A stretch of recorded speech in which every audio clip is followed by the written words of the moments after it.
আসসালামু আলাইকুম বন্ধুরা, এই যে যে গাছটাকে আপনারা দেখতে পারতেছেন, রাস্তার ধারে বিভিন্ন জায়গা হয়, ব্যাপকভাবে এই গাছটি হয়। যেখানে হয় সেখানে ব্যাপকভাবে ছড়াতে থাকে এই গাছটি।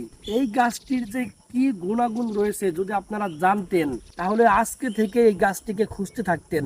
দর্শক, প্রাচীন ভারতে কফনায়ক চিকিৎসা এবং হাড়ের চিকিৎসা হিসেবে ব্যাপকভাবে কাজে লাগাতো এই স্বর্ণলতাকে। এই স্বর্ণলতার উপকারিতা যদি আপনারা জানেন, আপনারা অবাক হতে বাধ্য হবেন।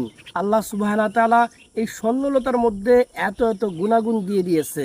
এই স্বর্ণলতা কফের চিকিৎসায় ব্যাপকভাবে কাজে লাগে। এই স্বর্ণলতা হাড় ভাঙা, চুলকানি, ডায়াবেটিক্স নিয়ন্ত্রণ, রক্তচাপ কমাতে ব্যাপকভাবে কাজ করে। বন্ধুরা, যদি কারো হাড় ভেঙে থাকে, সেখানে যদি আপনারা এটা সেচে লাগান বা এটা যদি পেঁচিয়ে লাগান, ব্যাপকভাবে কাজ করে।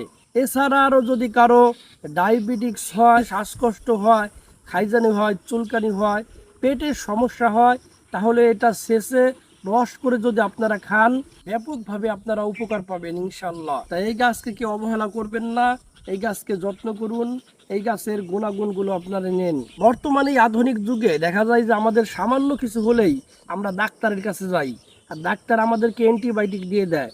সেই অ্যান্টিবায়োটিক খেয়ে খেয়ে আমরা কিডনি ড্যামেজ করতেছি, আমাদের অঙ্গ প্রত্যঙ্গগুলো নষ্ট হয়ে যাইতেছে। কিন্তু যদি আমরা এই গাই গাছরাগুলো খাই, তাহলে আমাদের কিডনি ড্যামেজ হবে না, এর কোনো সাইড ইফেক্ট নেই। আল্লাহ সুবহানাহু ওয়া তাআলা আমাদেরকে সুস্থ সবল রাখুক। আমিন আমিন।